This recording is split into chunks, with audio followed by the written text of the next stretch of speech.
another holiday look for you. This totally does not need to be specifically worn for the holidays. This is totally an appropriate look to wear all year round, but I'm calling it a holiday look because it's that time of year and we incorporated some glitter, so therefore I can qualify it as a holiday look. I would definitely gear this towards a New Year's Eve look, definitely.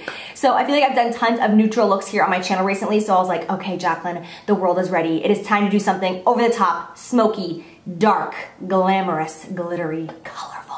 So that's exactly what I am doing. This is a very monochromatic look because we are working with purple tones on the eyes, cheeks, and lips, which I absolutely love. And I have to be honest, this eye look, this whole eye look, this color combination is literally just speaks to me. Like, it is everything. I absolutely love it. I hope that you guys enjoy this look as much as I do, because I will continue to wear this periodically for the next year of my life because I just love it. This is gonna be like a go-to purple smoky eye for me. And my favorite part about this look is for those of you who fear looking like a panda when doing a smoky eye, totally get it, legit fear.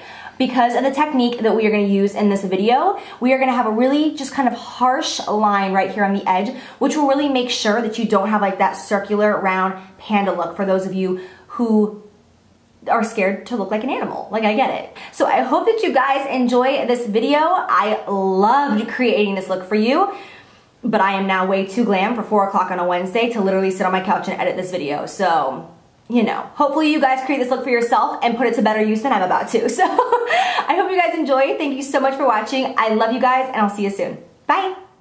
So once our eyes are primed, of course, we are going to go in with some good old Scotch tape. I have shown this technique before in the past, and I just absolutely love it. So what you're going to do is take a piece of Scotch tape, put it on the back of your hand, rip it on, rip it off a couple of times. That way it's not super sticky and it won't pull too harshly at your skin when you're removing it. You want to line it up with your bottom lash line going towards the tail of your brow.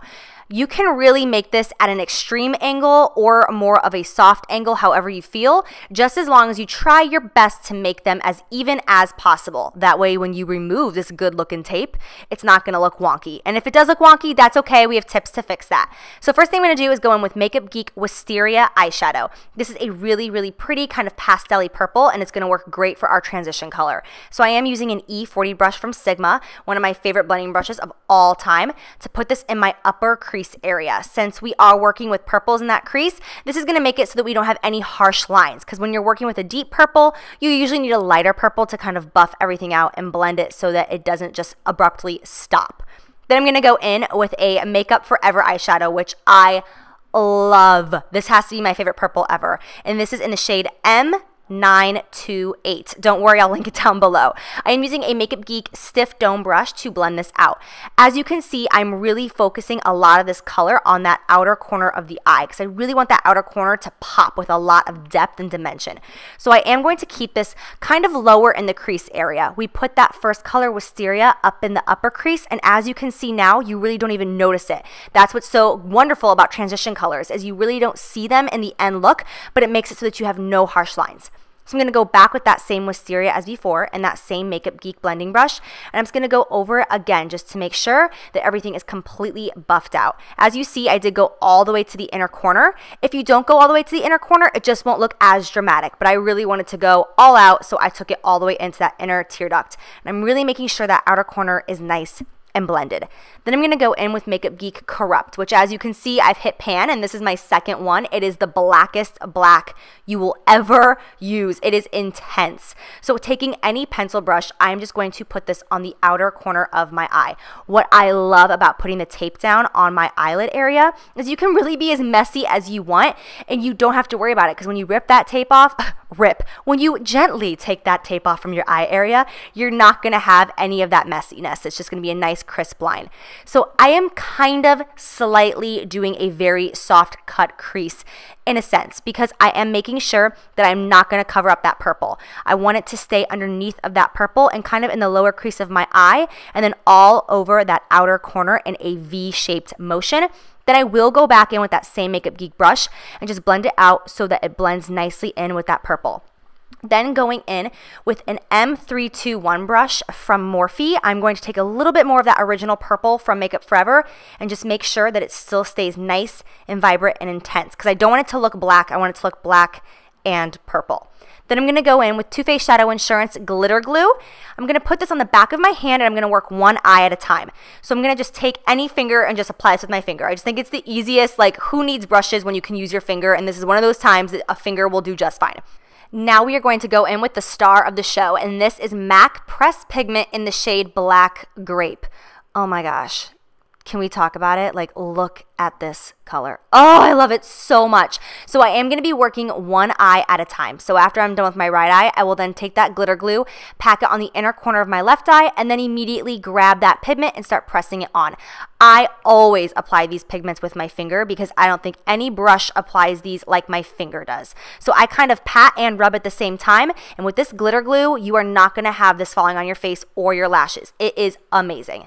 Now for the satisfying part, taking off the tape to reveal our nice, crisp, clean edges. Now on my left eye, it was a little jaggedy, which is totally okay, because I will just go in with that same correct black eyeshadow from Makeup Geek and just any liner or brow brush, and I will just fix that by just putting a little bit of black shadow there.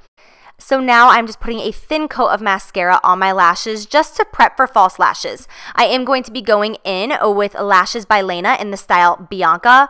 Oh my gosh, these are my favorite lashes right now. They are just incredible. And what I love about dramatic looks like we're doing right now is you don't need to do eyeliner, which is great not to have to deal with like the huss and the fuss of eyeliner. You just pop on lashes and you are good to go. Look at how gorgeous these lashes are. Oh my gosh. Okay. I'm going to be going in with NARS Pro Prime Instant Line Filler and Pore Corrector, I think. Something like that. Basically, I'm going to put this in the areas of my face where my foundation tends to crease because, as you guys know, I make very animated facial expressions, and so my foundation does crease in the lines of my forehead and my smile lines because I'm wrinkling at my face all the time. What can I say? So I'm just going to rub that into my skin, and then I will go in with my foundation. Today I'm going to be using the G6 brush from Morphe to apply my foundation as always, and then I'm going to be using the YSL Touche Éclat foundation.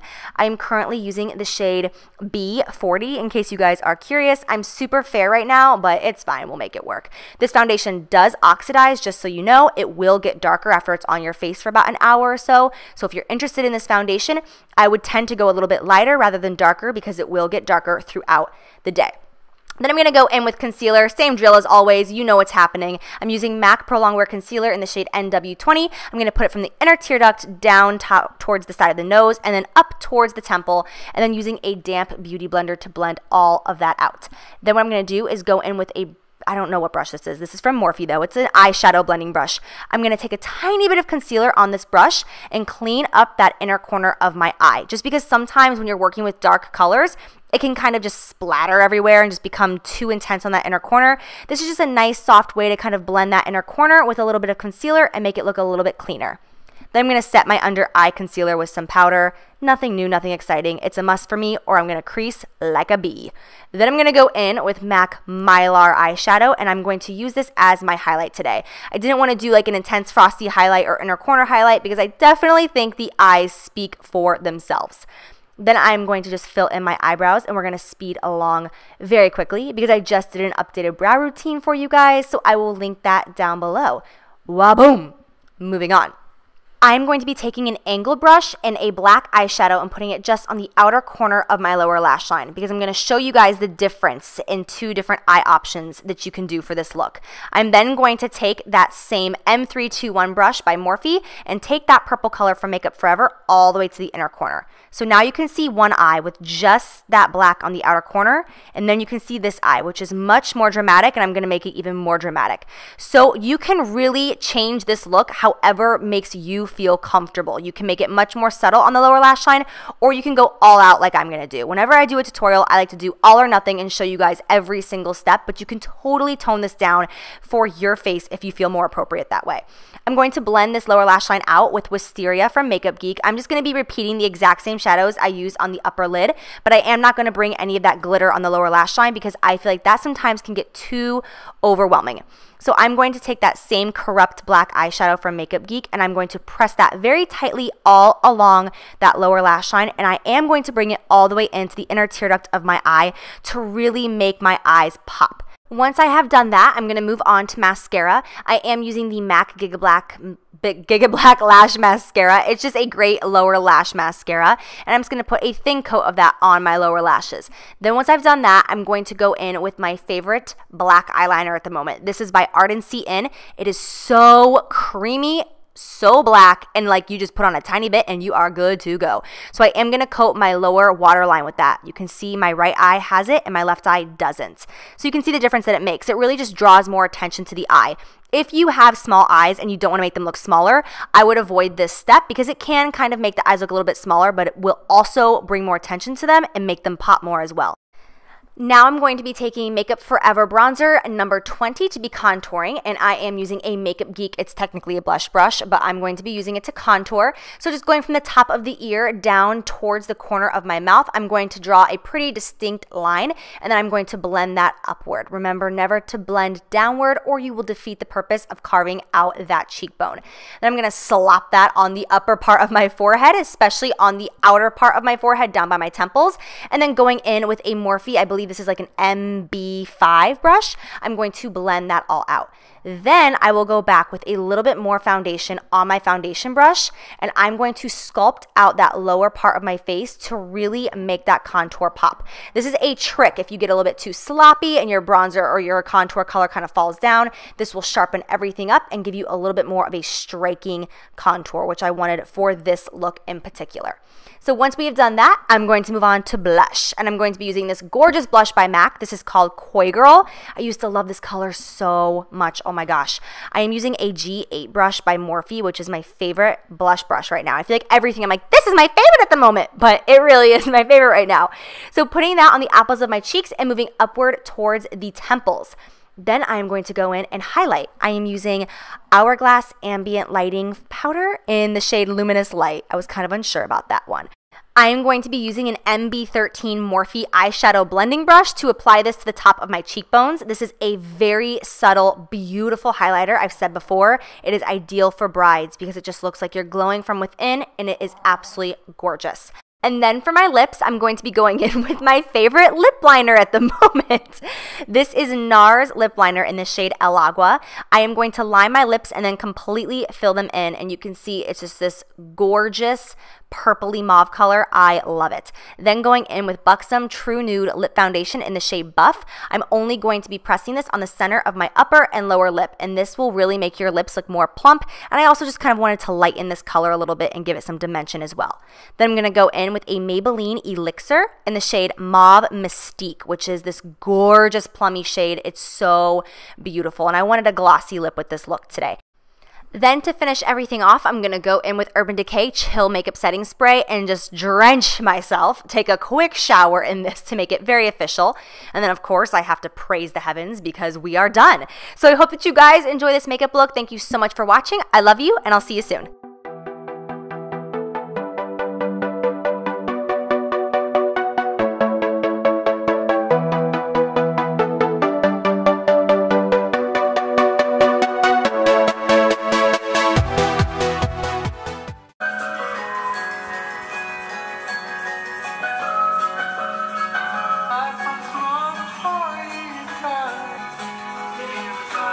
Because it has glitter. I'll twerk it out.